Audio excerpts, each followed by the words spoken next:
എല്ലാവർക്കും നമസ്കാരം. ജൂൺ 2 സ്കൂളുകളൊക്കെ തുറക്കുകയാണല്ലോ. അപ്പോൾ അതിന് മുമ്പായിട്ട് നമ്മുടെ പ്രദേശത്തുള്ള എല്ലാ സ്കൂളുകളും DYFIയുടെ നേതൃത്വത്തിൽ ക്ലീനിങ് ചെയ്തിട്ടുണ്ടായിരുന്നു. അപ്പോൾ ഇനി ലോവർ പ്രൈമറി സ്കൂള് നമ്മുടെ അശോക സ്കൂളും കൂടിയാണ് ഇനി ക്ലീൻ ചെയ്യാനുള്ളത് കേട്ടോ. അപ്പോൾ രാവിലെയാണ് സാറ് ക്ലീൻ ചെയ്യാൻ ചെല്ലാനായിട്ട് പറഞ്ഞിരുന്നത്. ഒരു 11 മണിയോട് കൂടിയാണ് സാറ് വിളിച്ചത് കേട്ടോ. അപ്പോൾ പിന്നെ അന്ന് സൺഡേ ആയതുകൊണ്ട്, സൺഡേ അല്ല സാറ്റർഡേ ആയിരുന്നു. അപ്പോൾ നമ്മുടെ അവൈലബിൾ ആയിട്ടുള്ള DYFIയുടെ പിള്ളേരെല്ലാം വിളിച്ച് ഓരോരുത്തർ ഓരോ സ്ഥലങ്ങളിൽ നിന്നൊക്കെ എത്തി ഞങ്ങൾ ക്ലീനിങ് സ്റ്റാർട്ട് ചെയ്തപ്പോൾ ഏകദേശം ഒരു 1:30 കഴിഞ്ഞിട്ടുണ്ടായിരുന്നു കേട്ടോ. പിന്നെ ആണെങ്കിൽ ഒരുപാട് ദൂരെയായിരുന്നു അവരുടെ മറ്റേ വാഷ് ബേസിനും കാര്യങ്ങളൊക്കെ ഉണ്ടായിരുന്നത്. അപ്പോൾ അവിടെ നിന്ന് ഓസ് കണക്ട് ചെയ്തിട്ട് നമുക്ക് കഴുകാൻ നോക്കിയിട്ട് ഒട്ടും പ്രഷർ ഇല്ലായിരുന്നു കേട്ടോ വെള്ളത്തിന്.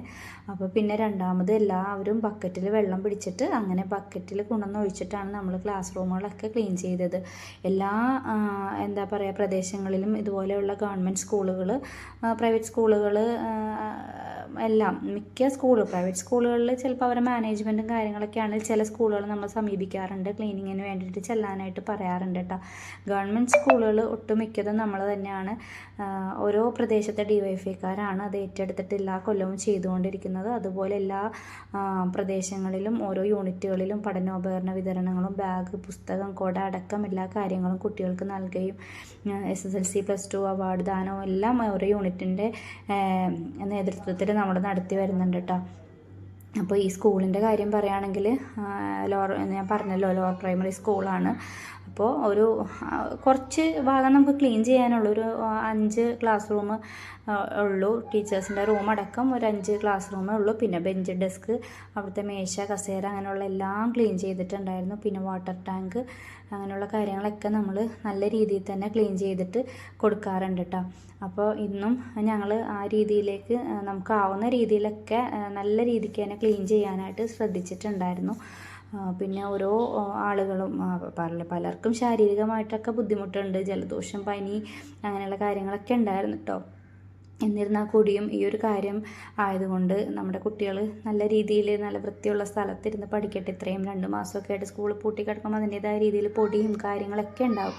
അപ്പോൾ അതിൻ്റെ ഭാഗമായിട്ട് നമ്മൾ നല്ല രീതിയിലൊക്കെ ക്ലീൻ ചെയ്തിട്ടുണ്ടായിരുന്നു. പിന്നെ ഒരു ഭാഗത്ത് കാട് പിടിച്ച് തരുന്ന സ്ഥലമൊക്കെ അത് നല്ല രീതിയിൽ അതും ക്ലീൻ ചെയ്തു. പാമ്പിൻ്റെയൊക്കെ ശല്യം ഇല്ലാണ്ടിരിക്കാൻ വേണ്ടിയിട്ട് ഓരോ കാര്യങ്ങളൊക്കെ നോക്കി നമ്മൾ പൊത്തും കാര്യങ്ങളൊക്കെ സൈഡിൽ വല്ല മതിലിൻ്റെ സൈഡിലൊക്കെ ഉണ്ടോ എന്നൊക്കെ നോക്കി അതൊക്കെ ഉറപ്പ് വരുത്തിയിട്ടുണ്ടായിരുന്നു കേട്ടോ. നമ്മുടെ മക്കളല്ലേ, അവർ ഓടി കളിക്കാൻ സമയത്തും അത് മഴയും കാര്യങ്ങളൊക്കെ ആയതുകൊണ്ട് തന്നെ നല്ല രീതിയിൽ ശ്രദ്ധ കൊടുത്തിട്ട് തന്നെയാണ് നമ്മളെല്ലാം ക്ലീനിങ്ങും കാര്യങ്ങളൊക്കെ നടത്തിയത് കേട്ടോ. പിന്നെ അവിടുത്തെ ടീച്ചേഴ്സും ഹെഡ് മിസ്റ്റർ, ഒരു സാറാണ് ഹെഡ് മാഷായിട്ടുള്ളത്, സാറടക്കം എല്ലാവരും നല്ല രീതിയിൽ നമ്മളെ അഭിനന്ദിക്കുകയൊക്കെ ചെയ്തിരുന്നു കേട്ടോ. നമുക്ക് അഭിനന്ദനവും കാര്യങ്ങളൊന്നും വേണ്ട, നമ്മുടെ ഉത്തരവാദിത്വം എന്ന രീതിയിൽ തന്നെയാണ് കേട്ടോ നമ്മളിത് ചെയ്യാറ്. നമ്മൾ സമൂഹത്തിൽ ചെയ്യുന്ന നല്ല കാര്യങ്ങൾ ചെയ്യാന്നുള്ളതേ ഉള്ളൂ.